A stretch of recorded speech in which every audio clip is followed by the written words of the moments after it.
There's a lot that is going on relative to spending. And we have agreed to cut spending. We've cut spending, and we're going to continue to cut spending. But the question is, what base do you start from? Initially, if you remember when the Republicans introduced when the Speaker, by I guess a 4 or 5 vote majority, was able to pass what he calls extending the debt with a limitation on what you had to do to expend it in terms of the budget side. I said, I'm not going to negotiate on whether you extend the debt. I will negotiate on the budget. On the budget side of the equation, they came along and said initially, it's hard to determine where they are, quite frankly. And I don't know, you all may know more from questioning them than I do. But they came along and said, we're going to move off of the 2023 budget. And that's the baseline we're going to use for the next 2 years, that budget. And I said, well, what about what you all just voted on after the budget, which was the add-on money that you all agreed to on the House and Senate voted for? And they said, well, that includes that as well. I said, okay, well, then we may be able to work on something. So we started calculating what that would mean in terms of it came to a 22% cut for everything in the budget, but the things that have already been passed, the 5 big initiatives I've already passed in terms of infrastructure, the Affordable Care Act, et cetera. But in the meantime, what happened is that that seems to be changing. They said, well, we're going to exempt. Remember we said that, well, you're going to cut veterans because 20 said everything, that's discretionary budget. So no, we're not going to cut veterans. Okay, that's good. And initially they started off, they're going to cut Medicare, Medicaid. I said, whoa, no, I mean not Medicaid, Social Security and Medicare. They said, no. First time I ever had a negotiation in a State of the Union message. But they said, no, we're not going to cut that. Okay, well, that's off the radar.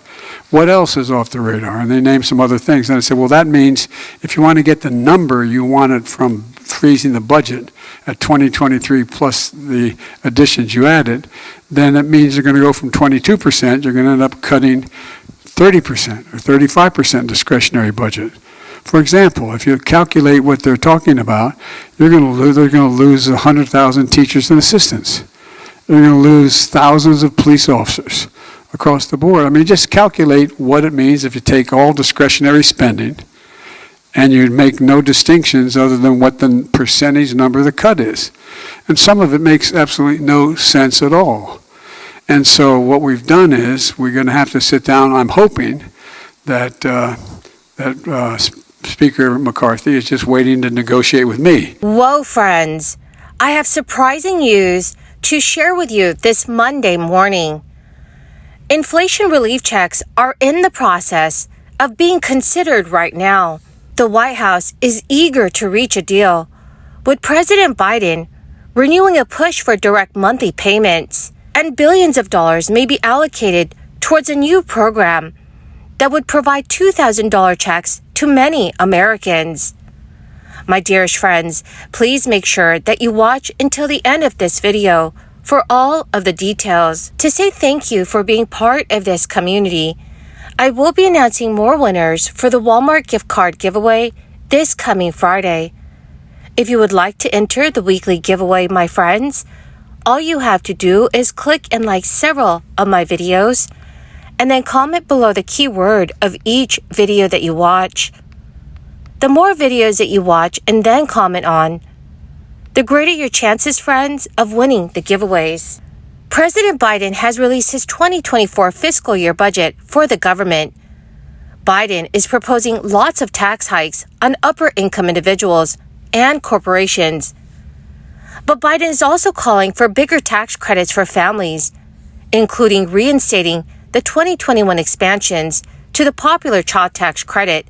The enhancement that Congress made to the child tax credit in 2021 were temporary, and as a result, the monthly child tax credit payments, the higher child tax credit amount, letting 17-year-olds qualify, and full refundability, all expired on December 31st, 2021. Democratic lawmakers had hoped to get the 2021 expansions extended through 2022 and beyond, touting the impact that a higher and fully refundable child tax credit with advanced monthly payments would continue to have on reducing childhood poverty in the United States. Currently, the child tax credit is worth $2,000 per child under the age of 17, whom you claim as a dependent on your tax return. The credit begins to phase out if your income is above $400,000 on a joint return, or over $200,000 on a single or head of household return.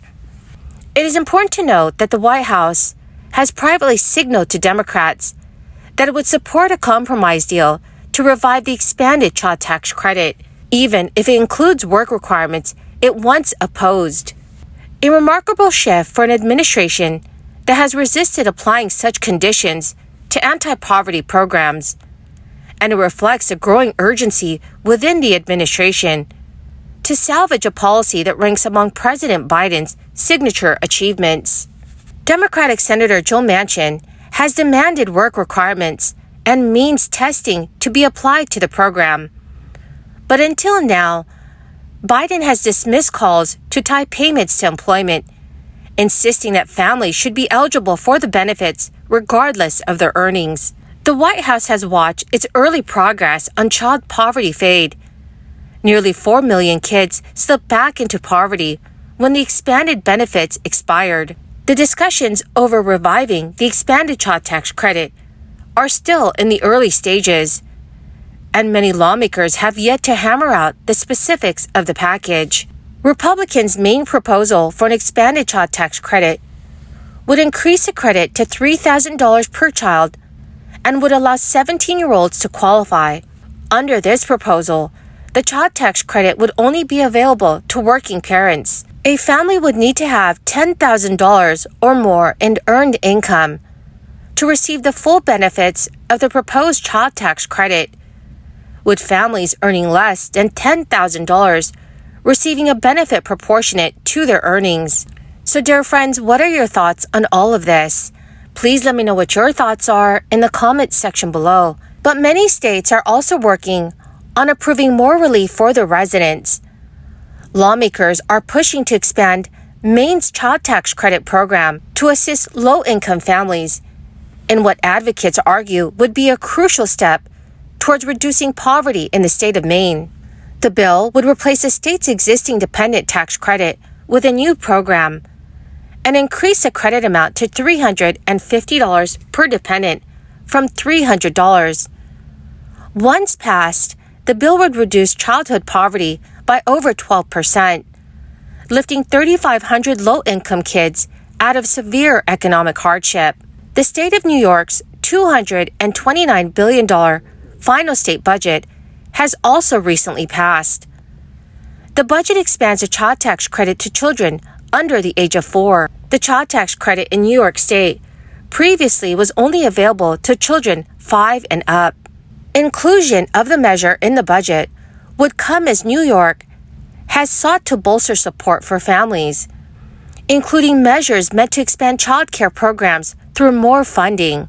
Other child care items in Governor Hochul's budget include implementing new comprehensive programs to ensure high-quality, affordable child care, including $500 million for a workforce retention grant program and another $25 million to support the employer child care tax credit. Well, my most beautiful and my most awesome friends, that is the end of my daily stimulus update video for this Monday morning.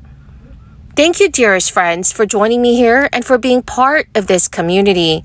To say thank you and to show my appreciation, I will be announcing several winners for the Walmart gift card giveaway this coming Friday.